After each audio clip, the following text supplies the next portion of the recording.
Olá para você que nos assiste, seja você que nos conhece ou caiu aqui de paraquedas, saiba que esse aqui é um podcast muito especial porque a gente está iniciando, ou iniciou há alguns dias, o podcast, uma sessão só de transformações de testemunhos, e hoje nós estamos com um casal muito especial, muito importante para nós, né, para mim, para Ju, e com certeza também isso acabou se tornando para o Caio, tá aqui do lado. Quer dar um olá? Certeza. Provavelmente boa tarde, boa noite, bom dia. Não sei que hora que você está assistindo esse podcast. Mas é isso, estamos iniciando agora essa temporada de testemunhos. Vamos ter o primeiro que vai ser o geral que a gente fez do evento e de testemunho individual vai ser com esse casal E quem é esse que se casal? tornou especial. Quem é esse casal? Quem vai começar? Primeiras damas? Primeiras damas, claro. Quem é esse casal? Bom, eu sou a Yara. Do Edu. Eu vou resumir um pouquinho a nossa história. Né? A gente vem de infâncias aí de um pouco diferente. Uma infância com pais legais, no meu caso, mas com algumas feridas aí no meio do caminho, com histórias de algumas religiões aonde de alguma forma nos trouxeram feridas, histórias de abusos. E aí a gente vai crescendo com todos esses traumas, né? Vai virando adolescente. Conheci o Eduardo jovem, tinha uns 18 anos. E a gente casou, só que a gente casa com todos esses traumas. Se enfia dentro de um casamento. E aí inicia a nossa história mesmo, né? Então foram alguns problemas que nós tivemos no casamento. Tivemos decepções, nós dois também, né? Entre a gente. Mas hoje podemos dizer que temos um casamento restaurado, uma vida restaurada. Hoje sei quem sou. Hoje não sou fruto do abuso que sofri, né? Hoje eu sou uma pessoa que tem uma identidade em Cristo e sei quem eu sou. Essa sou eu. Muito bom. Isso aí, eu sou o Edu da Yara. A gente está casado esse ano, a gente completa 18 anos de casados, mas verdadeiramente casados, como a Yara disse, pouco mais de 1 ano e 3 meses, onde a gente, nessa jornada dos primeiros 17 anos do nosso casamento, a gente carregou nessa bagagem uma série de questões, como todos nós carregamos, né? E quando a gente passa a ter uma vida a dois, uma vida comum, essa bagagem, essas malas começam a ser abertas dentro de casa. E hoje a gente consegue entender que tudo tinha um propósito de Deus, né? Para que a gente pudesse mudar a nossa vida, nos converter verdadeiramente, né? E sem religiosidade, mas entendendo que nós temos um propósito, né? A partir do momento que a gente entendeu que Deus tinha um propósito para as nossas vidas e que a gente não deveria viver levado pelas circunstâncias, pelos problemas, pelos traumas, pelas feridas, mas que tudo aquilo que a gente passou pelas nossas vidas, individualmente, depois como casal, serviu como história de vida, de transformação.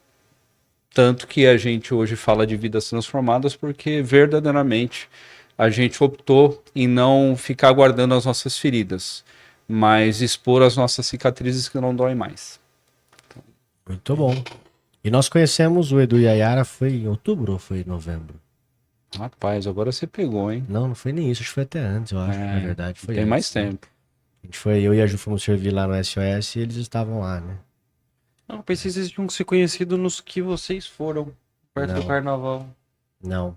A gente foi servir e aí eles estavam lá, eles estavam liderando a gente. Aí a gente se conectou muito, né? Paizão, os dois isso aí. paizão, assim, mãezona, sabe? Ainda bem que isso tá gravado. Deixa eu fazer uma pergunta, vamos começar a parte da história aqui. Você falou que conheceu ele quando você tinha 18 anos. Tinha, ele era meu chefe. Eu tinha 2 princípios na vida: nunca sair com chefe nem come gordo. Ele era gordo e era meu chefe. Já deu como ela fez bem pra mim. E ele falou que vocês estão 18 anos juntos. Então vamos se dizer, você já tá metade da vida. Com ele. Casados, né? 18 estamos anos juntos, casados. Né? A casados. gente tá junto há 22, desde 2003, né? 22 anos. Então a gente namorou 4 anos e depois se casou. Vocês começaram a namorar quando você tinha 18? Tinha Casou 18 quando anos. tinha Aí 22. esperei ela ficar maior de Com idade. 22 anos. A gente não iniciou o nosso casamento o nosso namoro de uma forma correta, né? Eduardo tinha uma relação com uma outra pessoa e aí a gente acabou se envolvendo, né? E aí a gente acabou sendo amantes aí durante uns 3 meses, né? Até ele se posicionar, né? A gente já pedimos perdão para essa pessoa, né? Nós fomos até essa pessoa, pedimos perdão lá na época, né? Uns 14 anos atrás a gente já fez isso. Mas hoje a gente consegue entender com a característica de Cristo, né? Com o caráter de Cristo, o quanto a gente errou na época, né? Nós não tínhamos Cristo na época, né? Então pra gente era Normal. normal isso, né? É muito normal isso no mundo, né? Mas a gente iniciou o nosso relacionamento não de uma forma correta, né? A gente iniciou o nosso relacionamento com uma forma de amante e nós entendemos que nós colhemos alguns frutos durante o nosso casamento por causa desse pecado que a gente cometeu lá no começo do nosso relacionamento. Mas ainda assim, né? Vocês foram pedir perdão e tal. Vocês fizeram que porcentagem das pessoas que fazem isso, né? Quase isso que aí. nula, na verdade. Na verdade? Quase que Eu acho que a primeira experiência que a gente teve com Deus foi exatamente isso, né? A partir do momento que a gente entendeu, apesar que não era um relacionamento, eu não era casado, eu morava com a pessoa, enfim, então não tinha uma aliança firmada, né? Então, em termos bíblicos, não é pecado, né? Eu estava em pecado já com essa pessoa, né? Enfim, mas o Espírito Santo levou a gente para uma experiência de que era hora de pedir perdão para essa pessoa, né? E foi isso que aconteceu com a gente, né?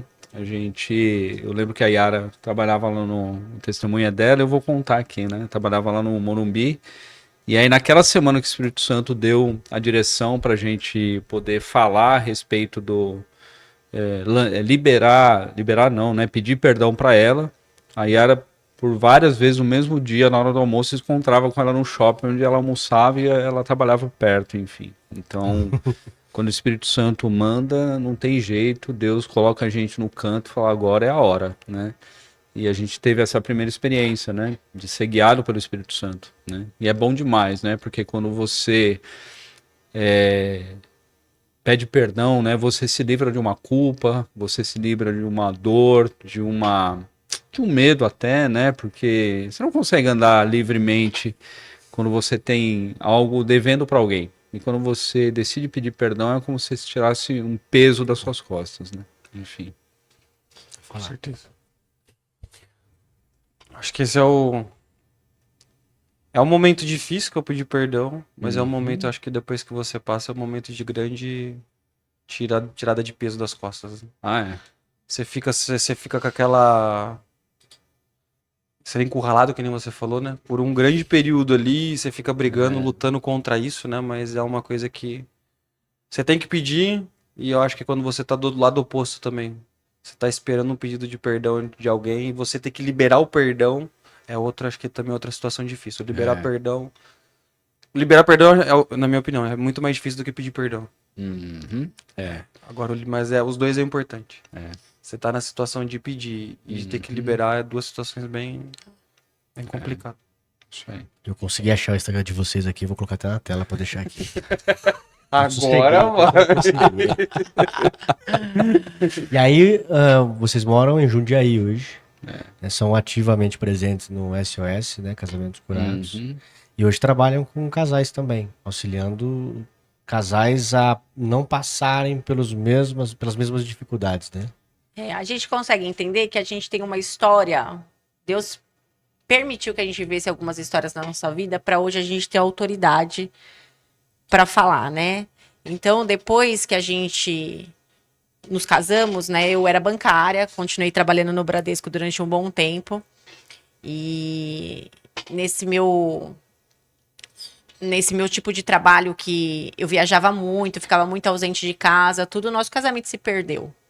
Né? A gente se perdeu no nosso casamento, a gente acabou indo para destinos, né, diferentes, né? Nós morávamos na mesma casa, mas estávamos em destinos diferentes, né? Nesse período houve adultérios, né? Neste período, e foi aí que a gente conheceu a Cristo, né? Foi nesse processo de um casamento falido, o Gabriel já era nascido, né? E o mundo, é muito interessante que o mundo prega assim, acabou, separa, divide os bens, faz guarda compartilhada e tá tudo bem. A fila E durante um anda bom e- tempo eu vivi isso, porque eu tinha uma boa remuneração no banco, então eu tinha um bom salário no banco, então por diversas vezes passou pela minha cabeça, é só largar o Eduardo, eu continuo com o salário que eu tenho, eu consigo me manter, divide a casa que a gente tem em Jundiaí e vida que segue.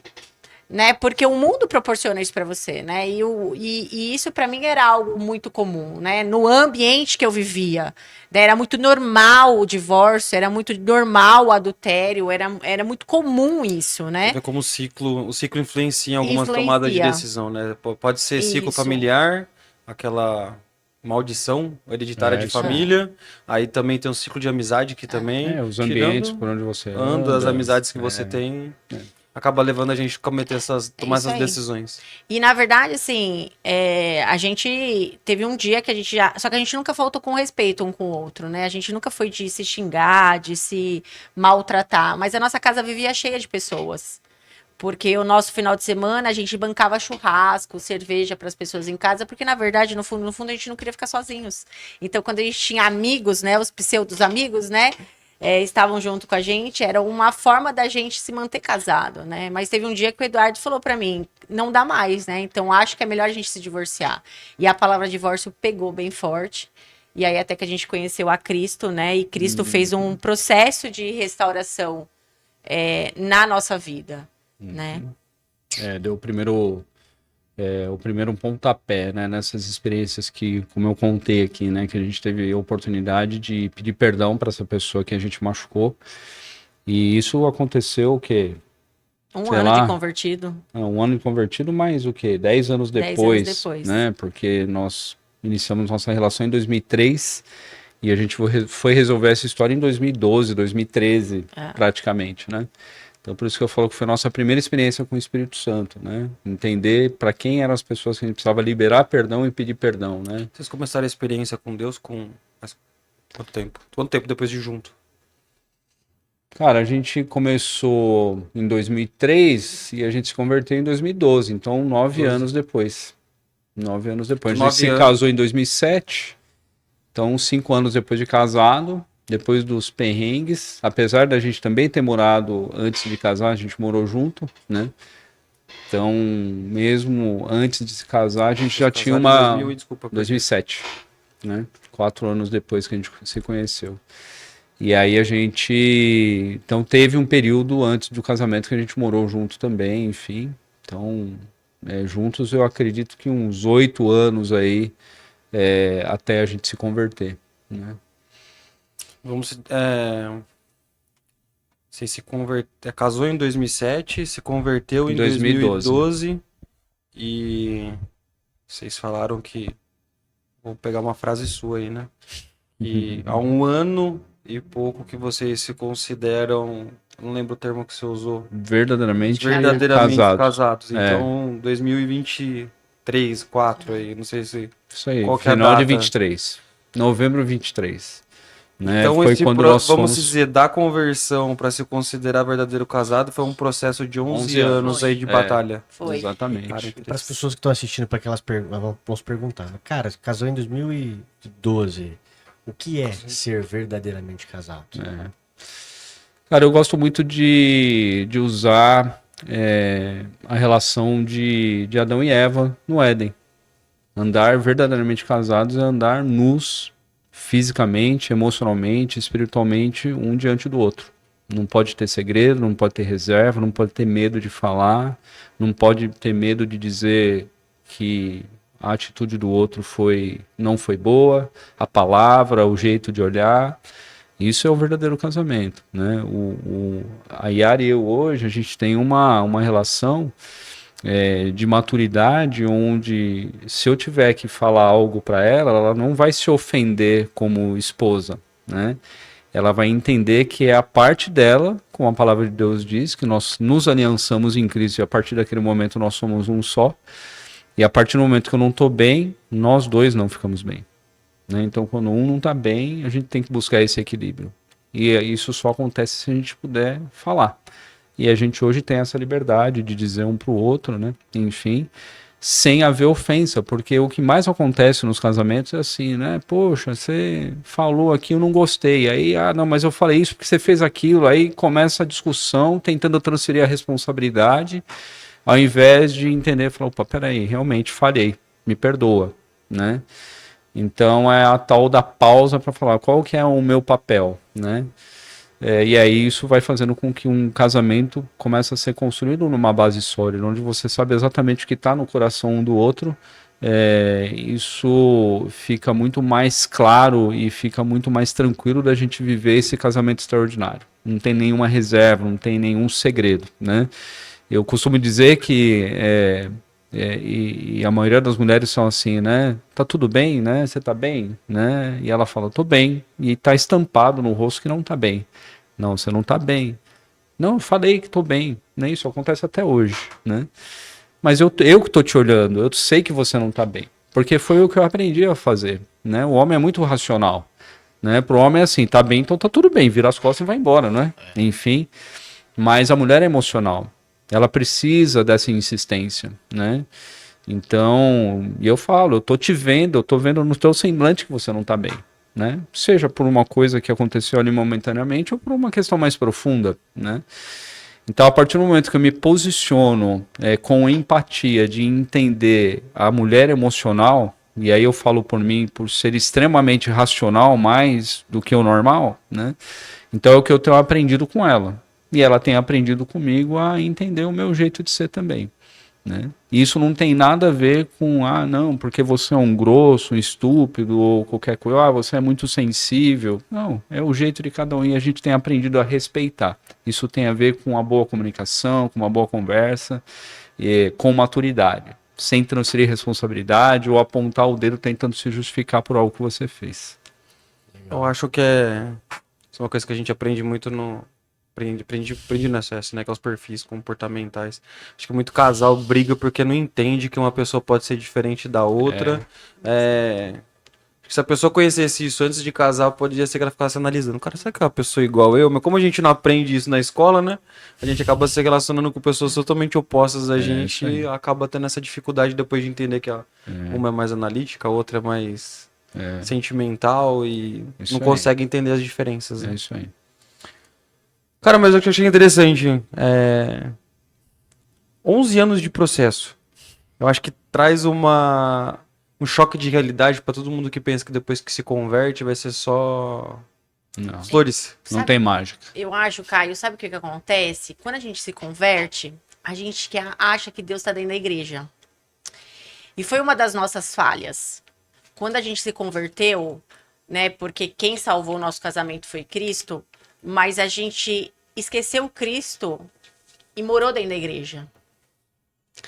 Vocês trabalhavam ativamente. Ativamente na igreja. E a gente percebe que nós temos que servir sim, né? Nós somos um corpo e temos que estar servindo a igreja. Mas aqui eu estou trazendo a nossa história, né?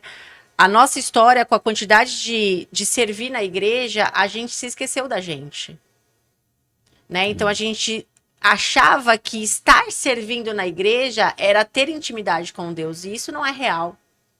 A sua intimidade com Deus está dentro de casa. Você se enche dentro da sua casa e você leva esse encher, né? Essa experiência que você está tendo com Deus para dentro da igreja. Então, ali dentro da igreja, você entrega aquilo que você pegou na sua casa, né? Que você se encheu na sua casa. Então, esse processo de 10 anos aí, que a gente ficou 10, 12 anos, que a gente achou que a gente, de fato, tinha Cristo na nossa vida, a gente não tinha. A gente tinha serviço, ministérios, né? E aí, isso que é muito legal, por isso que a gente fala que faz 1 ano e meio, porque o SOS nos ensinou, né? O SOS Casamento Curado nos ensinou que a gente precisa estar bem com a gente primeiro, antes de servir alguém. Né? O SOS fez a gente enxergar coisas que em 12 anos de convertida a gente não enxergou. Porque existem poucas igrejas que de fato se preocupam com casamentos. Isso é muito sério. Porque você entra numa igreja, onde que era o nosso caso, era uma igreja que não tinha estrutura, não tinha aconselhamento de casais, não tinha ministério de casais. Então, assim, a gente não foi curado dos nossos traumas de infância. Eu não fui curada do abandono, eu não fui curada do abuso. E tudo isso estava entre eu e o Eduardo, porque a igreja não tinha esse processo de cura. Né? Então, assim, esse monte de trauma que tinha na minha infância, que teve na minha adolescência, fez com que eu e o Eduardo nunca se conectasse de fato. A gente nunca foi nu um pro outro, emocionalmente, né? Espiritualmente. Né? O Eduardo nunca soube das feridas que eu tinha, o Eduardo nunca soube dos abusos que eu tive. Por quê? Porque não tinha esse momento de cura, esse ambiente de cura. Por isso que a gente fala que a gente está vivendo um casamento extraordinário há 1 ano e meio. Porque foi nesse ambiente do SOS que trouxe à tona tudo à luz. Né? Então, as feridas, os traumas. E aí a gente se conectou. A gente foi lá no passado de pecados que a gente teve. E a gente pediu perdão para Deus por relacionamentos da nossa adolescência que não agradava a Deus. A gente renunciou às coisas. Então, esse processo que nós ficamos dentro da igreja, nós só ficamos dentro da igreja. Entendeu? A gente não viveu aquilo que a gente está vivendo hoje, que é um tempo de devocional, que é um tempo de intimidade, que é um tempo de oração, é um tempo de abrir o coração. E aí, nesse percurso da igreja, o que a igreja fez? Ela, na verdade, nos separou. Porque eram tantos ministérios que a gente não tinha tempo para nós e muito menos para os nossos filhos. Então, por isso que teve o processo. Talvez para algumas pessoas, Caio, o processo não vai ser tão longo assim. Porque vai ser uma igreja mais estruturada, uma igreja que cuida de casais, que cuida, né?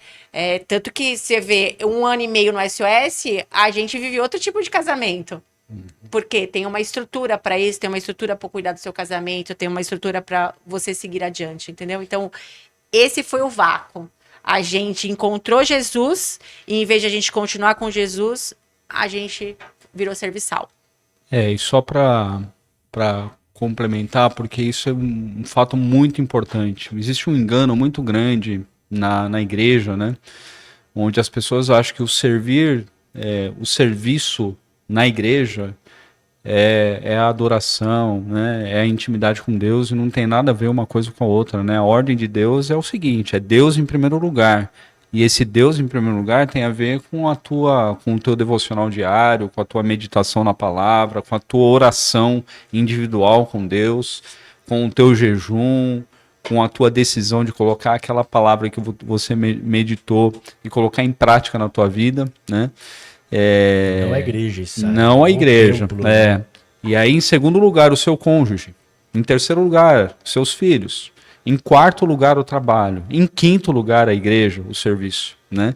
Só que existe um engano muito grande, eu estou dizendo isso porque a gente se integrou há 1 mês e meio numa nova igreja e a gente está pastoreando o Ministério de Casais lá e estamos levando aquilo que a gente aprendeu durante 1 ano e pouco no SOS para esses casais e a gente vê, de fato, pessoas sobrecarregadas no serviço, né? E sem tempo de dar atenção para a esposa, para o marido, para os filhos, né?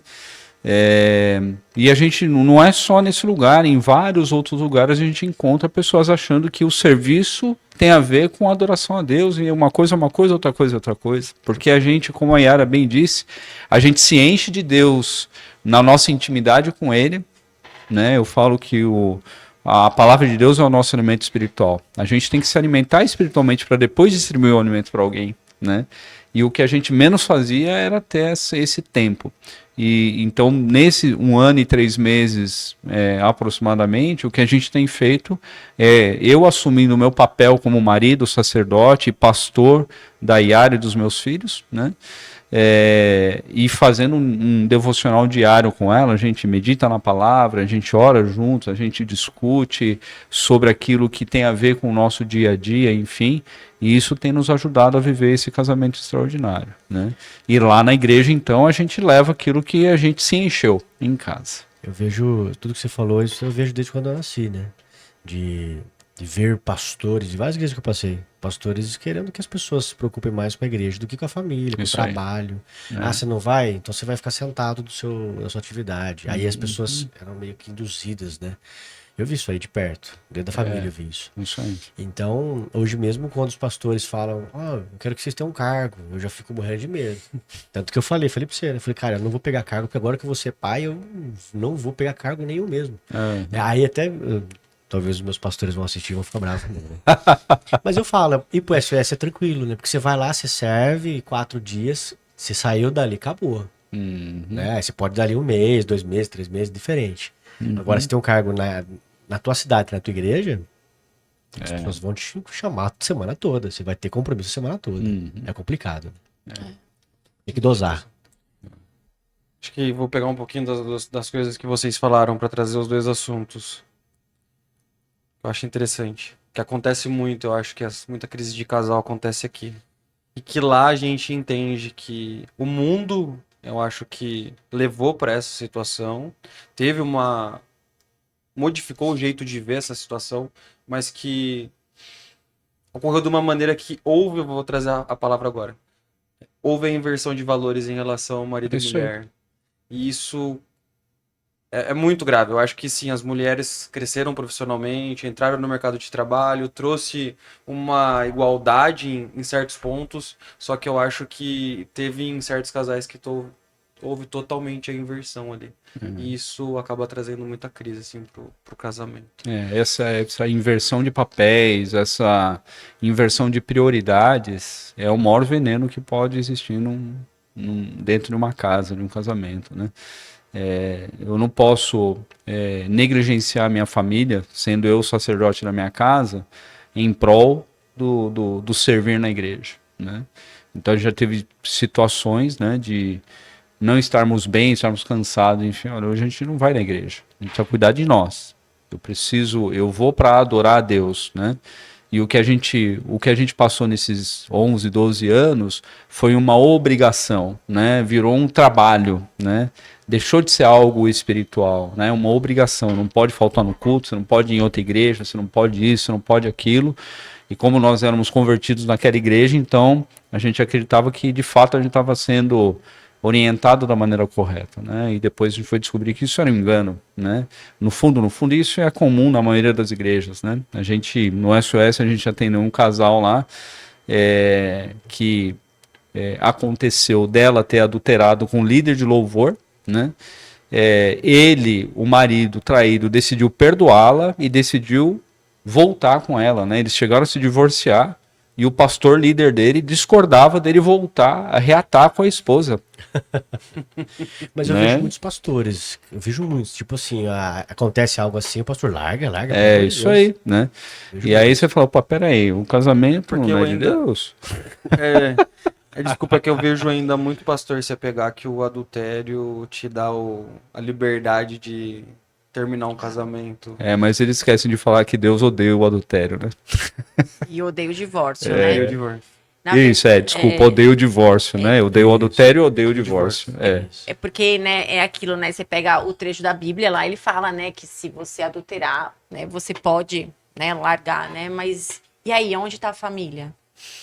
Com certeza, nesse processo tem filhos, né? Então, assim, se a gente luta pela restauração desse casal, né, os filhos são o fruto, né? Eles vão ter a esperança do casamento, né? Minha irmã uma vez trouxe pra mim eu não lembro de qual igreja que é esse estudo, que sim, tá escrito que o adultério você pode, é livre de separação, só que em nenhum momento fala que você pode começar outro relacionamento.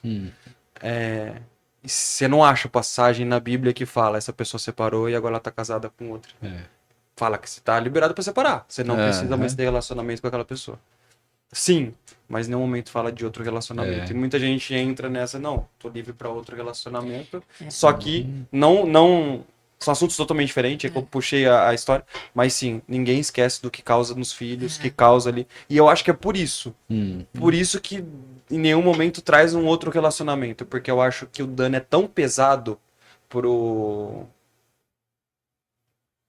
filhos, pro que vai ocasionar, que Deus sim odeia o divórcio. Ele odeia o que aquilo vai trazer. Isso eu falo por experiência até própria. Eu sou filho de casais, de pais separados, divorciados, e de ambos os lados com adultério. Então, assim, eu sei o que isso traz para dentro de um lar, entendeu? Então, eu sei como que é complexo isso. E não é só nos filhos, né, Caio? No próprio casal, né? Sim. Enfim, né? Quando eu falo eu tava falando da carreira, né, da igreja, né, que virou um trabalho, esse pastor que era contra eles reatarem, né, cancelarem o divórcio, se casarem novamente, ele estava muito mais preocupado com o ministério do rapaz do que efetivamente com a família dele, né? Então, e a gente está num momento muito crítico, onde igrejas estão nascendo, sendo criadas, enfim, e estão se confundindo muito com trabalho, com obrigação ministerial, enfim, as famílias estão sendo destruídas pela própria igreja, né? Mas porque por falta de entendimento. A própria palavra de Deus diz, né? Meu povo perece por falta de conhecimento, por falta de entendimento, né? Então, a gente precisa aprender a ter uma intimidade com Deus, independentemente de ter... pelo amor de Deus, eu entendo o que eu estou aqui dizendo, eu sou pastor e eu não estou dizendo que você não precisa de um pastor, precisa sim, mas a tua intimidade com Deus não pode depender de um pastor. Essa é uma ligação vertical única que não tem intermediário, né? Acho que são coisas diferentes aí, né? Exatamente. Uma coisa não tá ligada. Tá um pouco ligada, mas não totalmente. Né? É isso aí. Eu acho que a gente precisa de um mentor, né? A gente precisa de um pastor nos orientando, né? Mas eu acho que o que a gente aprendeu nesse 1 ano e meio, que a gente tem acesso. Toda a nossa história desse 1 ano e meio foi a mesma igreja que salvou o nosso casamento foi a igreja que destruiu o nosso casamento, né? Então, a mesma pessoa que nos ajudou a salvar o nosso casamento foi a pessoa que destruiu o nosso casamento. E quando nós chegamos no SOS, a gente chegou com um casamento destruído. Então, um casal que tinha vários ministérios embaixo, mas com uma família destruída, né? Então, quando a gente chegou naquele lugar que a gente pôde respirar e falou, a gente está fazendo tudo errado. E realmente, a gente não tinha o conhecimento. Porque a gente se envolve tanto que a gente acaba deixando de fazer o mais importante, que é a intimidade e a leitura da palavra. Porque é ele que vai te trazer o discernimento do certo e do errado. Hoje nós servimos na igreja, servimos no SOS, amamos servir, né? Nós somos um corpo e sim, nós temos que servir, ter nossas responsabilidades. Mas o que a gente aprendeu nesse 1 ano e meio é que, e a pastora Rose Gonçalves colocou esses dias no Instagram e ficou muito marcado para mim. Ela fala assim que quando você estiver iniciando um ministério, a pessoa perguntava para ela, o que eu preciso aprender? Ela falou assim, nunca deixe a sua família pelo ministério. E nesses 12 anos eu deixei a minha família pelo ministério. Nesses 12 anos eu deixei de atividades escolares do Gabriel por causa do ministério, porque era muita cobrança. Então, assim, a gente não podia sair, não podia viajar, não podia fazer nada, né? Então, você percebe que realmente o povo, né, acaba tendo problemas porque não tem o conhecimento de quem é Deus. Acho que acaba sendo o próprio medo do Thiago, que ele falou agora, né? De assumir cargos e acaba tendo a inversão. Acho que é naquela sequência que você colocou, cônjuge, família, igreja. A gente falou um pouco de inversão de valores que entra na parte do cônjuge, agora eu vou trazer uma dor que eu cometi o erro não por igreja, mas eu cometi por trabalho e tentar buscar retorno financeiro para dar uma vida pro meu filho, né, que é tempo de qualidade. Eu acho que isso é uma dor também. Isso é vou falar. Você acaba machucando o seu filho sem perceber que tá machucando. Você acaba trazendo feridas que você nem percebe que tá trazendo. Você acaba de deixar ainda em momentos especiais por causa de escolhas daquele momento que você tá pensando numa coisa, tá? Que nem eu, né? Tava pensando muito, tipo, vou estudar. Porque eu querendo ou não, comecei errado, né? Fui pai com 18 anos, a Laís mãe com 16. Não tinha faculdade, não tinha estudo, não tinha trabalho, não tinha nada. Então eu tava começando a correr atrás. Aí você começa a correr atrás e fala, não, eu preciso estudar, para depois eu preciso trabalhar para dar uma vida de qualidade pro meu filho. Só que você esquece que uma reunião, um abraço, um dia que você vai brincar, uma vida no parque. Chutar bola. Esses pequenos detalhes é muito mais marcante para aquele momento da da vida dele ali do que em si. Você tá na faculdade, você tá trabalhando, você tá viajando, você tá ficando 15 dias fora. Eu acho que tem isso uma máxima aí que não é presente, é presença, né? é boa. É presença É, que eles precisam, né? Eles não precisam de um brinquedo caro, de uma viagem cara, né? De um celular última geração, que eles precisam de presença. Né? A gente teve, você está falando de filhos, né? E nesse processo de restauração do nosso casamento, talvez a Yara queira falar um pouco mais sobre isso, né? Nós fomos, eu falo que a gente foi ministrado por uma adolescente de 16 anos e numa viagem de 1 hora de carro que ela estava indo, ia passar um final de semana com a gente em casa. E ela falou, é lindo, né, a restauração no casamento de vocês, né? Muito bonito, né? E os filhos, onde ficam? Né? Porque vocês se juntam para curar as feridas de vocês, mas vocês se esquecem que os filhos também foram feridos nesse processo, porque eles foram abandonados, negligenciados de alguma maneira, seja por conta de trabalho, seja por conta de achar que dar uma qualidade de vida material para eles é o melhor caminho, né? Eu falei que a gente veio apanhando nessa viagem de uma adolescente de 16 anos, falando, e eles, onde é que ficam, né?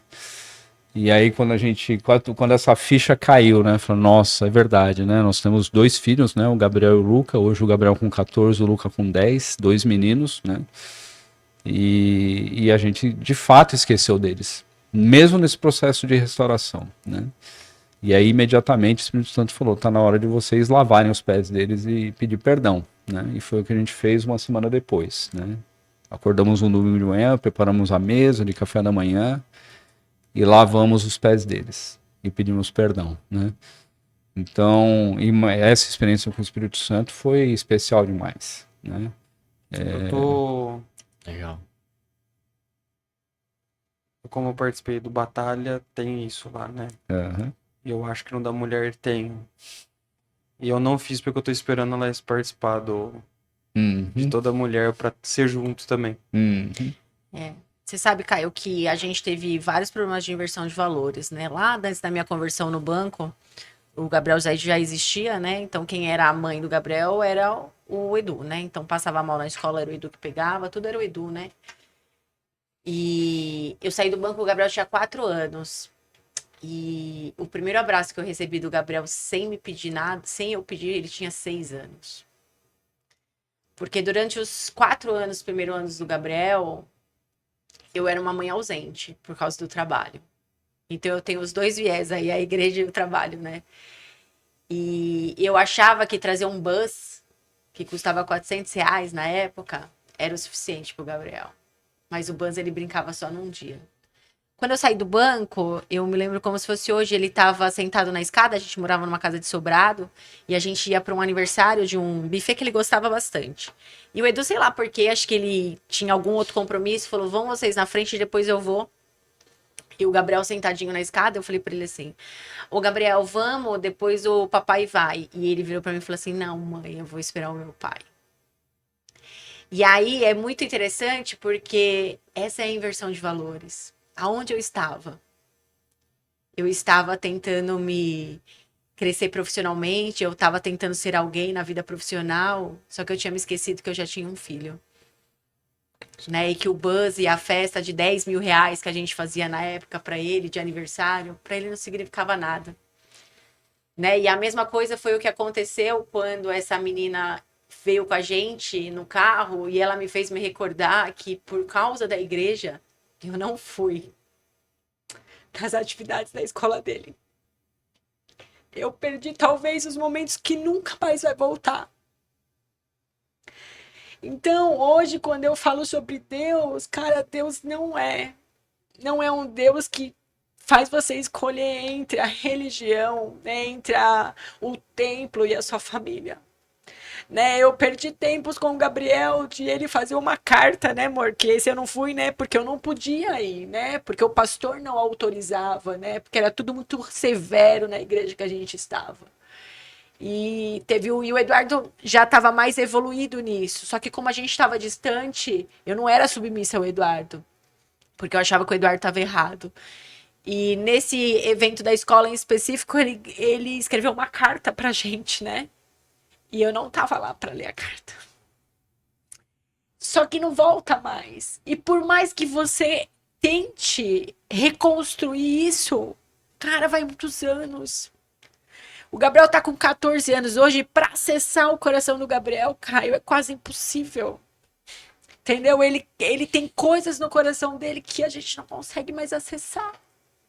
Né? Então, assim, eu acho que é tempo da gente prestar atenção, sabe? Porque hoje tá muito normal ter filhos, mas filhos não é só pra colocar no mundo, né? O filho precisa de você, precisa da sua atenção, né? Do seu carinho, do seu olhar, sabe? Então, esse tempo, por mais que eu tente resgatar hoje, nunca mais vai voltar. Né? Então, eu acho que isso, pra mim, de tudo que eu vivi, essa é a pior parte, sabe?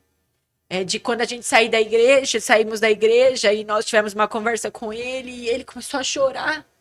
E ele utilizou a seguinte palavra pra gente: eu também era manipulado. Cara, que dor, porque assim, eu coloquei o meu filho na igreja. É como se você estivesse entregando o seu filho pra alguém. E mesmo assim, você achando que ele estava num ambiente seguro. E aí você descobre que ele estava sofrendo manipulação. Com Ele só 12 tinha- anos, 11 anos. Com 11 anos, né? Porque isso tinha 12. Ele só tinha 12 anos. Aonde a gente estava, Caio? Aonde eu e o Eduardo estávamos? Que a gente não observou. Que a gente não viu. Que a gente não olhou. Você entendeu? Por isso que a gente fala que faz só 1 ano e meio que a gente está vivendo um casamento e uma família extraordinária. Porque só faz 1 ano e meio. Isso. Eu vou pegar pra mim suas palavras, porque é muito parecido e por incrível que pareça, meu filho também se chama Gabriel. Meu filho tem 15 anos. Eu decidi abrir mão de muita coisa financeira faz 1 ano. Eu acordei pra essa situação um pouco depois da morte do meu pai. Demorei um pouco pra acordar ainda. Meu pai morreu em 2021, eu acordei em 2020. Na verdade, eu não acordei, né? Eu tomei em si que... Em decisão, lógico, junto com a Laís de não ter outro filho. Então, a gente... Era o último. É o primeiro e último. E eu deixei muita coisa passar. Perdi muita coisa. Sei que não vai voltar. Por isso que quando eu brinco, né? Que eu quero ter 4 netos. Não é à toa. Eu quero ser vô. Eu quero conseguir suprir um pouco do que eu perdi com o neto. Espero que Deus abençoe que eu consiga ter neto pra suprir. Ah, vai, né? O moleque tem 14 anos, é o maior pegador que todo mundo. 15 anos. E, cara, acho que o tempo tá dando aqui do podcast. Fico feliz desse primeiro capítulo, porque a gente teve nossos acertos e erros aí com a paternidade, né? E eu acho que o Tia e a Ju aí vai ter a capacidade, a oportunidade de Fazer o entrar certo. já sabendo o que fazer, entendeu? Podendo já ter o conhecimento e não errar. Pode errar, eles podem errar, né? Mas eles estão tendo a bagagem de conhecimento pra fazer as coisas certas. É isso aí. Eu acho que rapidamente, né? Aquilo que eu coloquei como introdução, né? A gente decidiu pegar as nossas feridas e transformar elas em testemunhos para que outras pessoas não passem por aquilo que a gente passou. Esse tem que ser o nosso posicionamento como imitadores de Cristo, né? A gente precisa ir para a cruz, precisa se sacrificar e falar doeu, mas está aqui a prova de que eu tô curado, né? E que se eu fui curado, qualquer outra pessoa pode ser curada. Eu posso ser instrumento na vida das pessoas para evitar que elas passem pelo mesmo. Só que tem um livre-arbítrio, né? Enfim. Mas eu não posso me calar daquilo que Deus fez na minha vida, porque a gente vê o sobrenatural, né? Outro dia, rapidamente também, estava no SOS lá servindo e estava com o coração apertado, não sei porquê, porque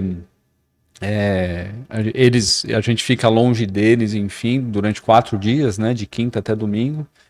E aí eu tô ali zapeando no Instagram e vejo o Instagram do Gabriel, um stories lá, ele fazendo o devocional dele. Um garoto de 14 anos, né? Poderia estar fazendo qualquer coisa, tava lá fazendo um devocional ao vivo ali, gravou um devocional, enfim, e postou, né? Então aquilo arrefeceu meu coração, né? Aliviou meu coração. Então Deus me mostrou, falou, fique em paz que eu tô cuidando deles. É isso aí, gente. Eu queria. A gente tá indo pro final, mas eu queria falar algo que eu tenho falado pra onde eu passo, sabe? Se expor machuca, né? A gente não expôs nem um terço aqui do que, de fato, a nossa história, né? Mas a gente assumiu o compromisso que se a gente tiver que expor a nossa história pra salvar outros casamentos, a gente vai expor. Porque nós estamos curados. Mas eu tenho alertado os casais, sabe, Caio e Thiago, para buscar locais sérios como o Ministério Amo Família, sabe, que nos ajuda a viver um casamento extraordinário, que nos ensina a ser pai, que nos ensina a ser mãe, que nos ensina a ser esposa, né? Eu tenho, por todos os lugares que a gente passa, né, Edu, a gente tem incentivado as pessoas.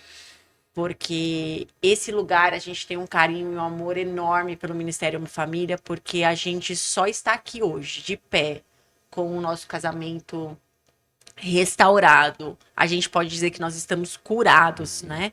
E nos um para o outro por causa desse trabalho do pastor Josué. Né? Se não fosse ele, talvez hoje a gente não estaria aqui contando esse podcast, estaríamos divorciados, né? Então eu acho que isso que eu tenho deixado de mensagem por onde eu passar. Se expor, além de te machucar, você coloca a sua cara a tapa, né? Para as pessoas falarem aquilo que elas querem falar de você, né? Mas tem uma frase do pastor Josué que é: a sua decisão decide o seu destino. E a nossa decisão é expor a nossa vida, né? Em tudo aquilo que a gente passou, para que o destino seja outros casais restaurados, sabe? Então eu queria deixar essa mensagem no final desse podcast, porque às vezes as pessoas estão tão perdidas, não sabem para onde correr. Corre para ministérios como esse, que vai restaurar de fato a sua família, sabe? Então acho que isso que eu encerro, assim, acho a minha participação no podcast. Sensacional. A gente foi bem legal mesmo. O primeiro episódio, né? Tá vendo por que deu errado gravar o meu primeiro? A gente tinha gravado semana retrasada, não deu. Semana passada não deu. E aí, tá vendo? Starter pesado aí. É isso aí. E eu fico muito feliz que tenham sido com vocês, né? Vocês são muito, muito especiais pra gente. Né? Amém. Saibam disso. Meu primeiro episódio vai ficar marcado por ele com a cabeça loira. Eu fico pensando, imagina o pessoal assistindo, né? Aí, por que aquele moleque ali? Tem um bom motivo. É isso. Vou encerrar também, gente, agradecendo. Muito obrigado pela participação, obrigado pelo papo. Obrigado a vocês. Obrigado a vocês. E, ó, Uma honra poder estar aqui com fica vocês. sempre o convite aberto pra, caso queiram parte 2, né? Que o seu dessa vez foi problema de tempo, né? Mas se quiser parte 2, estamos aí. Com certeza, será uma honra. Só tira o Thiago, tá? Só com você. Ô, louco, a peça o mais bonito da...